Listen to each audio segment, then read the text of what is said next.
All right, thank you all for coming down. This will begin as soon as the council president takes the podium.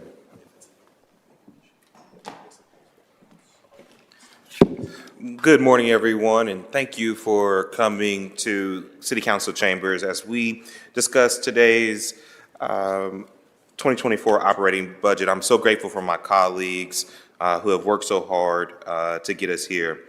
In November, Mayor Ginther presented a strong, balanced budget to this council. Council's job as a legislative branch is to review that budget and make additions or changes to best serve our residents. Council held 5 very long public hearings on this budget to listen to our residents and hear back from our city departments. I want to thank all of the departments and division leaders who testified and shared details on the work ahead.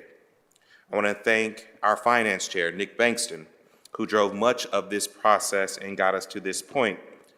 As always, I want to shout out and give kudos to the extraordinary Legislative Research Office led by Matt Erickson and all the staff who worked to get us to this point, and also recognize Auditor Kilgore, without whom this budget would not be possible.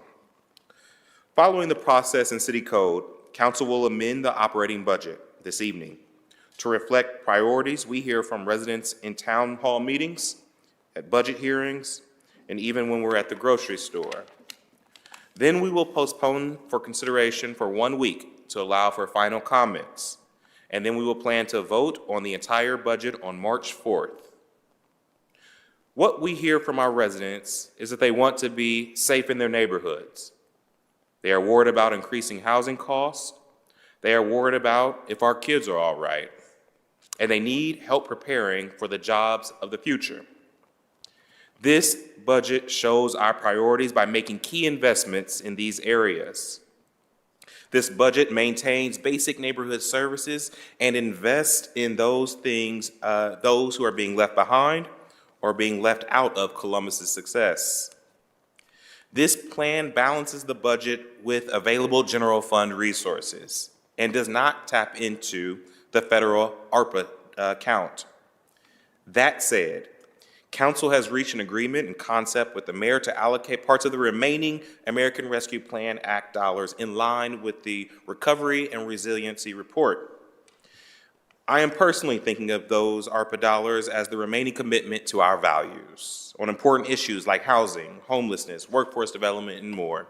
And so I look forward to making more announcements on that very soon. But today, our focus is on the operating budget, and here are some highlights. All told, the city's general fund operating budget is nearly $1.2 billion.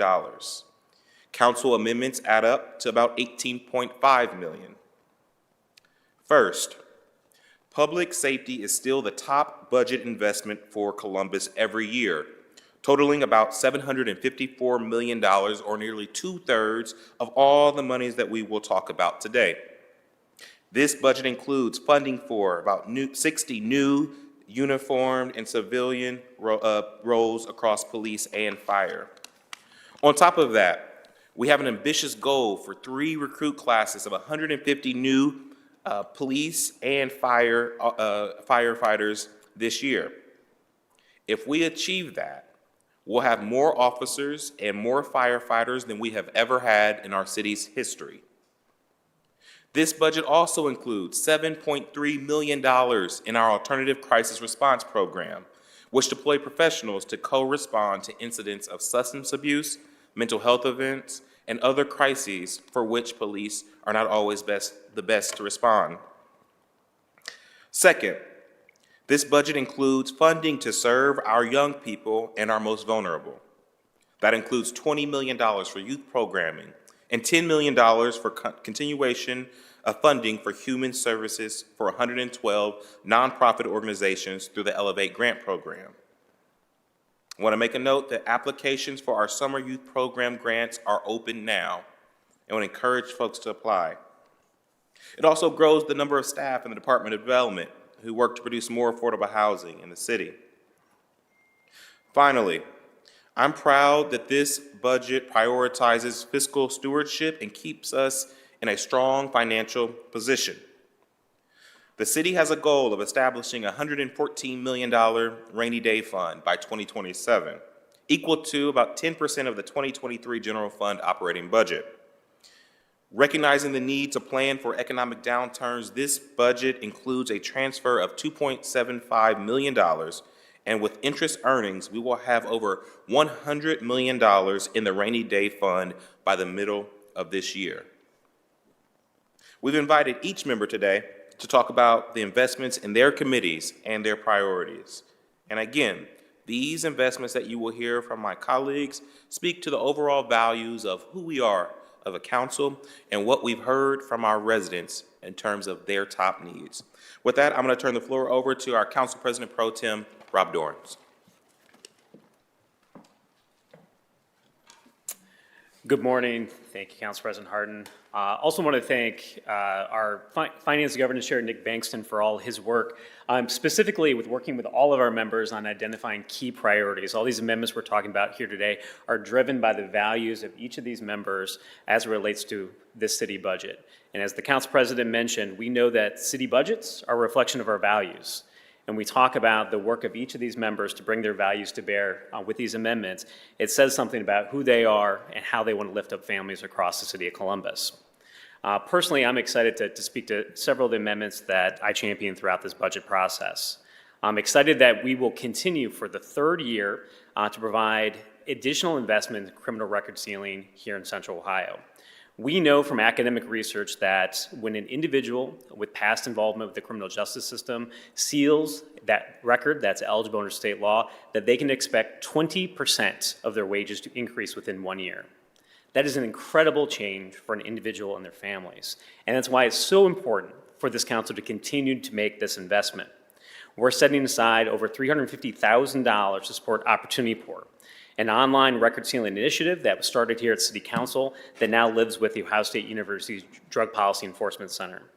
This allows that program to work with Ohio State's legal aid here in Columbus, Equality Ohio, the Self-Help Resource Center at the Franklin County Municipal Court, to allow more individuals in our community that are eligible for this vital service to gain access to the legal resources they need to allow themselves to find more economic stability for them and their families. This is incredibly important as we continue to try and build a more equitable Columbus. And that's, again, why I'm so proud that this council, for the third year, has made this a key priority for us here at City Hall. Also, earlier this year, City Council revamped its committee structure, and we created the Workforce, Education, and Labor Committee. The mission of this committee is to take a holistic approach to how we as a city are investing in our young people and our residents to make sure that every family across our city has access to the education and career training they need to provide for their families. This budget includes additional investments in workforce development, and I'm planning to push for more investments as we talk about those federal COVID relief dollars that are still remaining to be allocated. The strongest poverty reduction tool that we have is to ensure that families have access to career opportunities that come with not only a living wage, but access to health care and retirement benefits to ensure that family holistically has the economic support to make sure that they can flourish here in Columbus. These investments will do just that. Again, I want to thank all the council members and certainly their staff, the Legislative Research Office, for their hard work in getting us here today. And with that, it is my honor to introduce my colleague and certainly, again, the chair of the Finance Governance Committee, Councilmember Nick Bankston, who has worked tirelessly on this budget. Councilmember?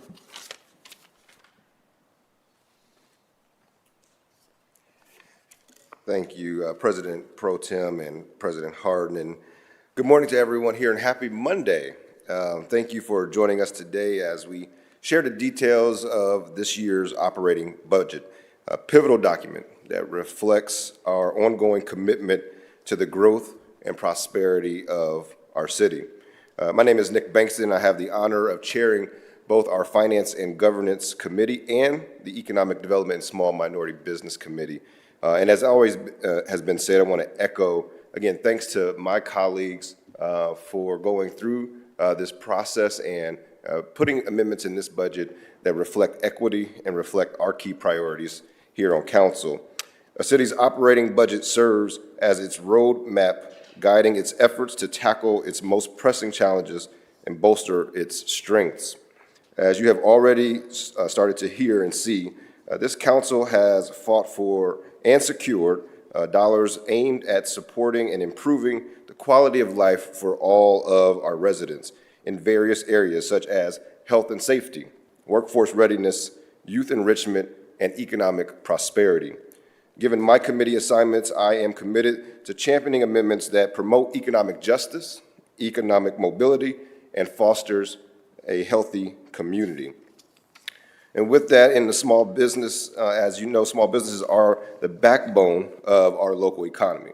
So in my amendments this year, I am proud to have sponsored and secured over $400,000 additional dollars for small business support that will go towards initiatives that bolster our small and minority business ecosystems, improving the economic mobility in our marginalized communities. It's really doubling down on our efforts that we have been in partnership with Columbus Chamber, Experience Columbus, so many other organizations that invest directly back into our Black and minority businesses to ensure that they have the resources they need to not simply open their doors in Columbus, but to make sure that they survive and they thrive in our city. Healthy communities start with healthy families, which is why I am dedicated to supporting initiatives that nurture families and support our youth. As such, I am proud to sponsor and have co-sponsored over $1 million in funding for various programs and initiatives like perinatal doula services through ROOT, Restoring Our Own Through Transformation, to ensure that Black families and have healthy outcomes, birth outcomes, and that our Black babies see it to their first birthday and beyond. And I'm proud to do that work in partnership with Councilmember Favor. I want to thank her for her continuous effort in this area. And several other community initiatives focused on mental health and youth development in the amendments of this budget. This budget represents our collective commitment to building a more equitable, prosperous, and resilient Columbus during a time when many cities are experiencing population loss or budget shortfalls. Our community continues to rise above the tide, time and time again, moving Columbus forward. Investing in our community and our residents has been and will always be the key to our success. And I am proud to present a budget alongside my colleagues that reflects just that commitment that every family and every part of our city is able to share in our city's success. And I'm proud to invite a champion in that work who has been a tireless advocate for our neighborhoods and for mobility in our community to make sure that everyone is able to access our city equitably. My partner in good and colleague, Councilmember Lourdes Barroso de Padilla.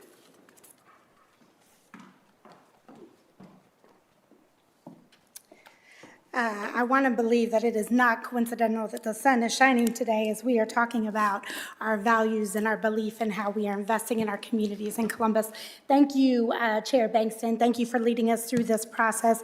I know that it is not an easy one, and as your partner in good, I know that it was a struggle to ensure that we really are making the right investments in the right programs that really do reflect our values. So thank you for your leadership. As the chair of Public Service and Transportation Committee and as the new vice chair of the Economic Development and Small Business Committee, my priorities are clear: to ensure the equity of women, support families, and improve transportation accessibility and safety as our city continues to grow.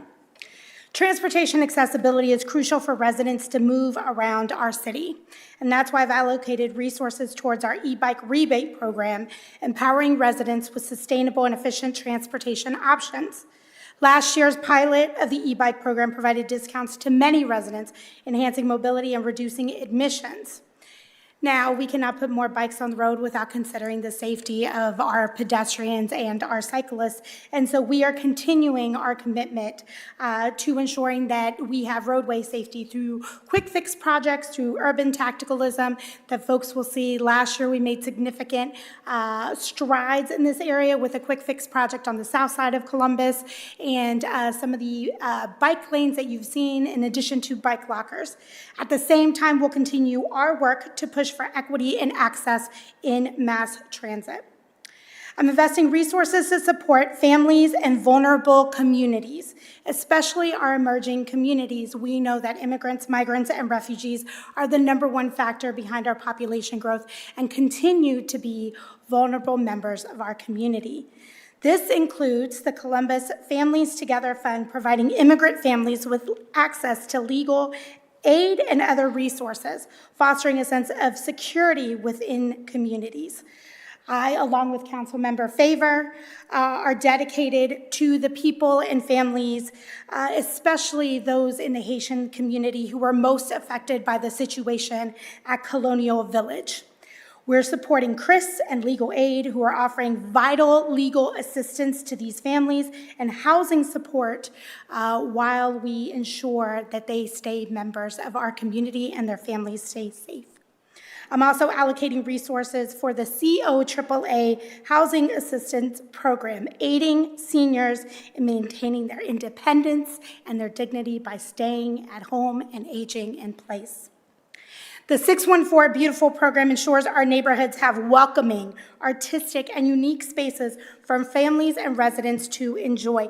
In the first 2 funding cycles, 17 projects have been completed, identified, run, and put on by residents in every neighborhood in Columbus. And we will continue to invest in this program to ensure that more residents can access it and create beautiful spaces in every neighborhood in Columbus. Addressing gender disparities remains a top priority. Last year, I championed pay equity with the support of my colleagues. That legislation goes into effect actually this Friday. And we will continue to address gender disparities in the workplace by finding companion legislation that will complement and ensure that everyone in our community gets paid more while we close the wage gap for women, especially Black and brown women in our community. And I'm once again investing in Day of the Girls Summit, empowering Black and brown middle school girls to pursue their aspirations and break barriers. And last, but certainly not least, probably most importantly, especially at this time, we are continuing our investment in Choice Network so that every woman in Columbus has access to essential reproductive health services, supporting their independence and their well-being. These investments underscore my commitment and my colleagues' commitments to creating a more inclusive, equitable, and accessible city for each and every one of our residents. And with that, ladies and gentlemen, please welcome my colleague, Ms. Nancy Day Ackower.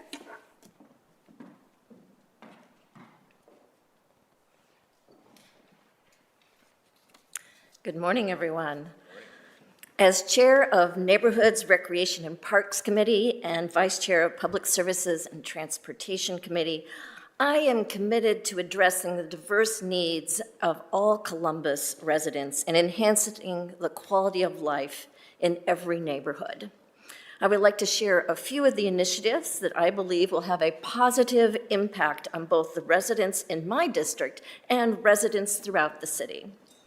I'm proud to support the Center Without Walls expansion, program known as CWOW.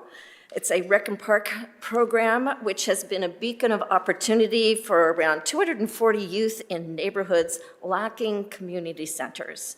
By allocating resources to expand CWOW, we will hire more full-time staff and extend recreational services into additional neighborhoods facing gaps in programming. This successful initiative is a stepping stone towards our long-term goal of providing recreation in underserved areas across the city and ensuring equitable access to programming for all youth in the city.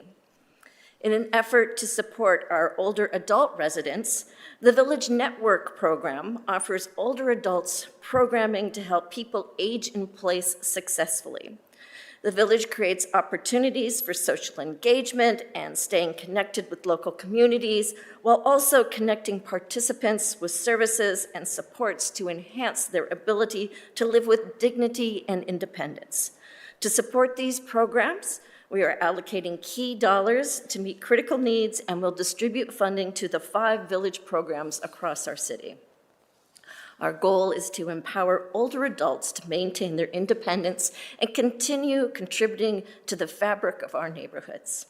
And finally, I am committed to support our nonprofit business development needs.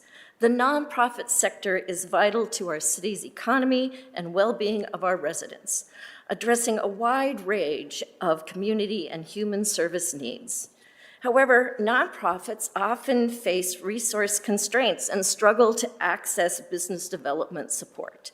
We are designating support dollars to provide nonprofits with essential training in areas such as financial management, capacity building, and fund development.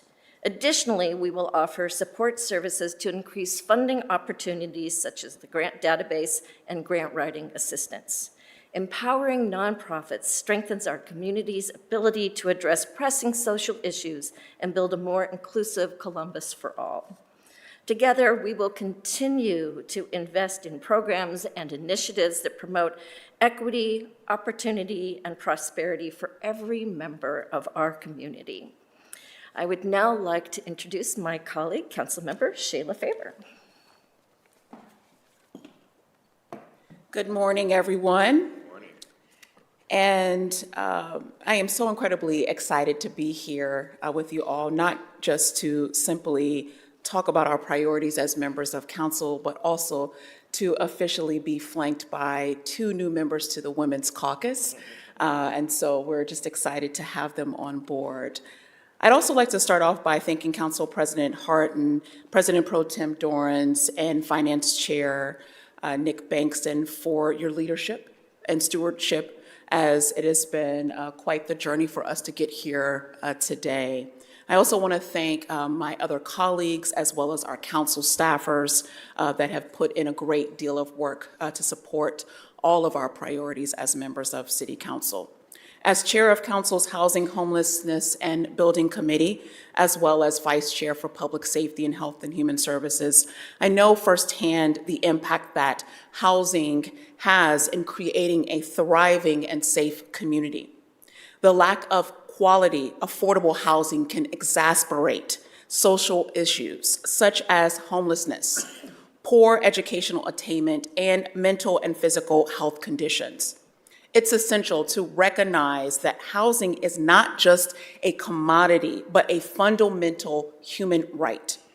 Every individual deserves a safe, secure, and dignified place to live. That is why housing remains a top priority for this council. As a community, we have an obligation to ensure access to safe and affordable housing for all residents. This includes protection from arbitrary evictions, preventing homelessness, and addressing housing discrimination. In this budget, we focus on increasing access and affordability in housing by continuing the Housing for All community education campaign, investing in strengthening the city's housing enforcement and senior home repair initiatives. Additionally, recent events, such as the displacement of 800 residents from Colonial Village, highlight the urgent need for ensuring quality housing. In this budget, we have secured funds for our nonprofit partners, providing essential support to these residents, including temporary shelter and transportation assistance. And finally, as the only Black woman on City Council, I continue to be intentional in ensuring everything I champion and legislate is done through a lens of equity. In this year's budget, we have put funding towards increasing and expanding Council's racial equity work and addressing Black maternal and infant mortality. This budget will help lay foundation for us to do the necessary work to make Columbus a more vibrant and safe home for all of us. Our job as council members is to pass a budget that creates a better Columbus that works for all, and we are doing that every single day, and I am incredibly confident in the change that we can make. I would like to underscore a message that Council President Hardin said very early on in his remarks, that this budget reflects a small part of what this council continues to do as we advocate through the process that will be unveiled through ensuring that Other programs and initiatives that we are advocating for will come through that ARP process, and additional efforts that we have planned around ensuring that everyone has access to safe and affordable housing in our community. I look forward to working with my colleagues, council staff, community partners, and Columbus residents in creating a better tomorrow. With that, it's my honor to turn the podium over to my colleague, new Women's Caucus member and friend, Councilmember Melissa Green.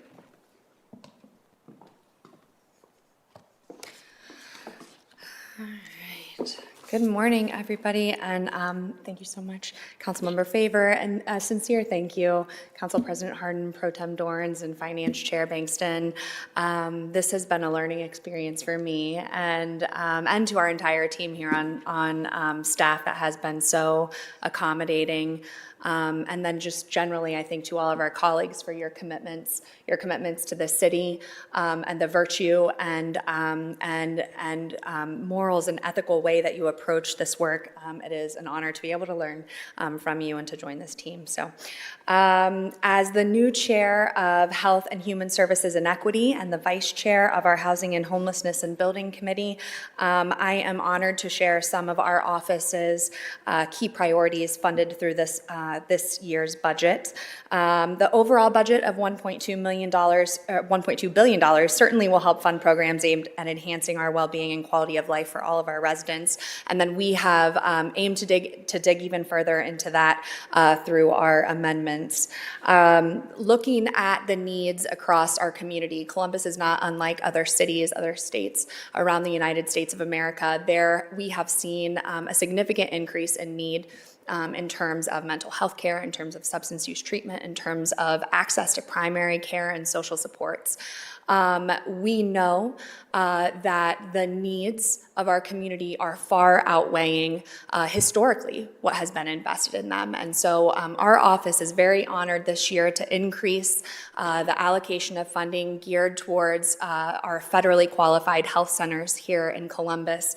FQHCs, federally qualified healthcare centers, they provide access to whole person integrated care, mental health supports, substance use treatment, primary care, wraparound social supports. And so increasing the allocation of funding will allow those critical healthcare centers to go even further in meeting the needs of our residents across Columbus. For years, everyone, it seems, across the city has picked up the mantle to try to expand access to early childhood education. Early childhood education access is key not just in the overall well-being and development, the early development of our young people. It's also important socially and economically for parents to be able to have a safe place to take their child to learn and grow so that they can go to work. And so this year, our office is honored to be able to carry forward the funding for the Early Start Summer Program that last year alone provided high-quality early learning programming to 374 Columbus children during the summer months through a partnership with 30 Early Start Columbus locations. As a mom to a 3-year-old, I strongly believe that every parent should have access to early childhood education, and I'm committed to doing whatever I can, whatever is in my power, to help make that a reality for parents across our city, starting today with this program. Last but not least, we know the best way to positively impact health and well-being is to meet people where they're at, to provide support for each of their unique needs in each of their unique neighborhoods. And so we're proud to have been able to set aside some funds to promote community-based health and wellness initiatives, events like the Walk-In to Recovery event that provide community-based immediate supports to address the comprehensive needs of our neighbors experiencing substance use disorders when and where they need them. Additional funding for vital programs and initiatives like these will help promote equity, community resilience, and well-being for all of our residents, and it's an honor to be able to move in that direction today with this team. Thank you again for all of your support, and I look forward to working together to help build a healthier, more equitable Columbus for all. And with that, I will introduce my friend and colleague, Councilmember Emmanuel Remy.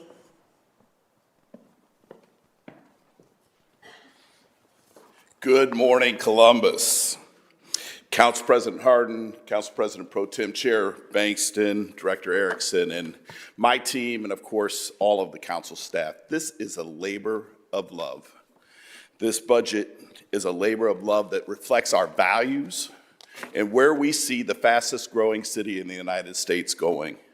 And I think that you will be impressed with the allocations that this council has fought for through this budget process. I'm Councilmember Emmanuel Remy, and I'm proud to chair the Public Safety and Criminal Justice Committee, Vice Chair of the Public Utilities and Sustainability Committee. And as Chair of the Public Safety Committee, it's my #1 concern. We know that in order to continue fostering strong, interconnected communities, we must prioritize safety for every resident in our neighborhood, every neighborhood. We have made some great strides over the past few years, reimagining safety in our city, and I believe this budget brings us one step closer to an even safer, stronger community.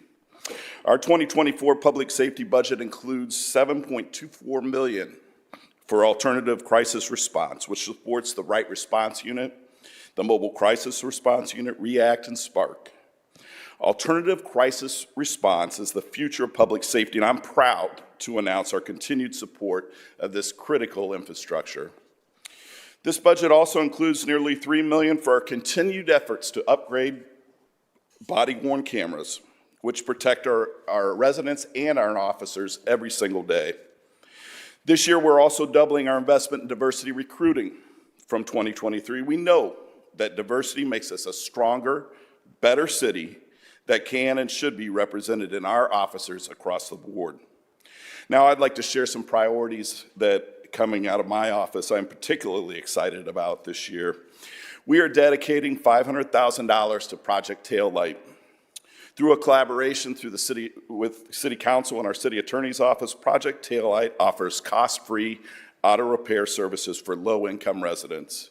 This program is not just about replacing taillights, but rather essential repairs, including brakes, lights, turn signals, steering, and more. Since 2020, Project Taillight has assisted 300 residents, 80% of which have been single mothers, ensuring their vehicles are safe for the road and for their health. We are excited to scale this program up this year and help more residents who need this vital assistance. We're also supporting the Harmony Project, which has been a cornerstone in fostering unity across Columbus and Central Ohio. They are intentional in working with diverse groups, including at-risk youth, justice-involved men and women in our prisons, stay-at-home parents, elected officials, community leaders, and more, creating thousands of volunteer opportunities throughout our community service projects, reaching people in neighborhoods throughout Central Ohio. This May, they are working with the Human Service Chamber and 93 different nonprofits on May 9th to support a concert to benefit our community's nonprofits by providing thousands of free tickets to their organizations. They make Columbus a better place, and I am proud to support them in this budget. Last year, we launched our annual Columbus Public Safety Week, designed to uplift neighborhoods by building strong relationships between the community and our public safety officials. The week-long effort addresses diverse public safety needs and connects constituents with resources related to affordable, accessible, and high-quality public safety services. Public Safety Week is an opportunity for meaningful engagement, fostering a sense of shared responsibilities for safety. Firefighters, police officers, and community leaders have the opportunity to collaborate together, learn from each other, and share experiences during this intentionally focused week, and we are excited to do it again this year. Lastly, I am proud to confirm the continuation of the Cleaner Columbus Initiative, which focuses on educational opportunities and public engagement to combat litter, promote recycling, and prevent illegal dumping. Since 2020, we have engaged and hired hundreds of unemployed or underemployed people to focus on some of our most blighted areas across this community. This is one of the ugliest times of the year in this city, but through our Cleaner Columbus initiative, we are making a difference. With Scarlett, the litter cardinal, leading the charge, the initiative has resulted in impressive results over the past 3 years, and we're excited to continue the employment opportunities, provide community service work for youth organizations throughout the city and showcasing the community's commitment to a cleaner, more sustainable Columbus. I'm excited to continue investing in a cleaner Columbus in our neighborhoods across our city. These projects exemplify our commitment to not only ensuring public safety, but also building a city where every resident feels valued and supported.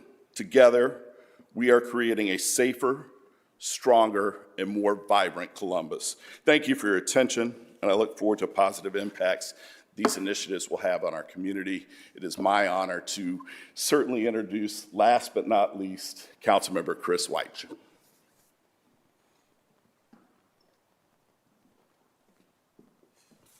Good morning, everyone. Thank you for being here. As the last speaker in this press conference, I'm going to do my part to land this plane in a timely manner. But I do want to take a moment to say thank you to my staff, the LRO team, the department directors, as well as my council colleagues and their staff. As a member of the Newbie Caucus, jumping in of the operating budget is like drinking from a waterfall, and none of this could be accomplished without their support. So thank you.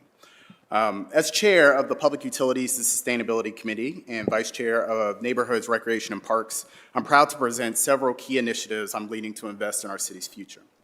Under this budget, we are supporting the expansion of the Columbus Recreation and Parks Conservation Program. This expansion will prioritize field conservation, outdoor education, and natural resource management, in addition to increasing opportunities for passive and active recreation and educational activities for underserved neighborhoods. Investing in this program will help the department achieve their goal of enhancing Columbus's natural trail system.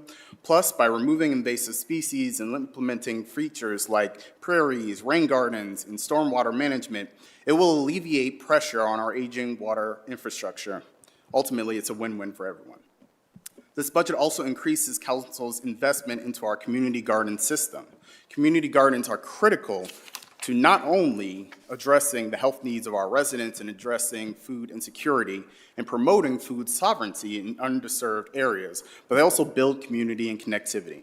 In my house, the entire family gets their hands dirty when it's gardening season. These gardens are not only a way to educate about food production, but also contribute to overall wellness, environmental justice, and neighborhood beautification. By supporting the Urban Gardening Grant Program through Columbus Public Health, we will be providing more opportunities for urban gardening within the community for all ages. As we move Columbus towards a greener future, we must prepare the next generation for success. This is why I'm also providing increased funding to the Empowered program to train Columbus's future green energy workforce.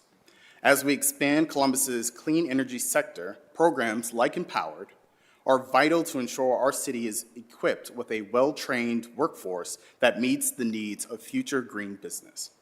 Empowered focuses on fostering employment opportunities in weatherization, construction, utilities, solar installation, and manufacturing. Participants of this program not only receive training in green energy fields, but also play a crucial role in educating our residents on energy efficiency and related programs. Education is vital to change. It can be a useful tool to inspire.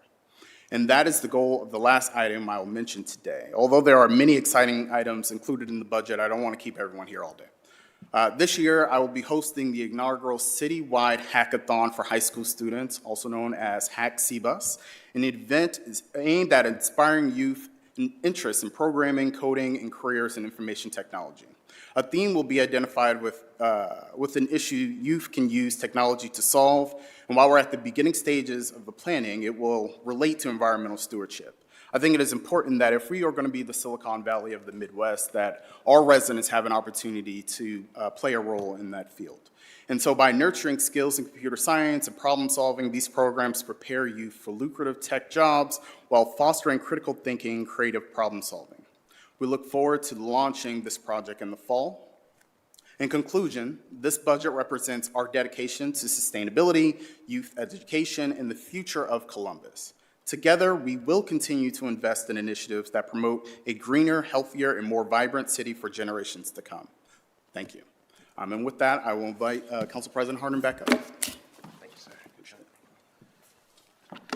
Well, thank you, Councilmember White, and thank you to all of my colleagues who, as you have seen, have worked through this 3-month budget process to articulate our individual yet collective goals of making sure that this big city of ours have big, bold solutions as we continue to grow and move forward, that our values around housing and workforce and safety and quality of life are expressed in this operating budget. And once again, we want to thank the mayor who sent us a strong budget. And we believe that our amendments and the work that we will do this week and in coming weeks will further flesh out our collective values as a city. With that, each one of my colleagues will be available for one-on-ones with anybody who would like to answer or ask us any questions and talk more about this awesome budget. Thank you.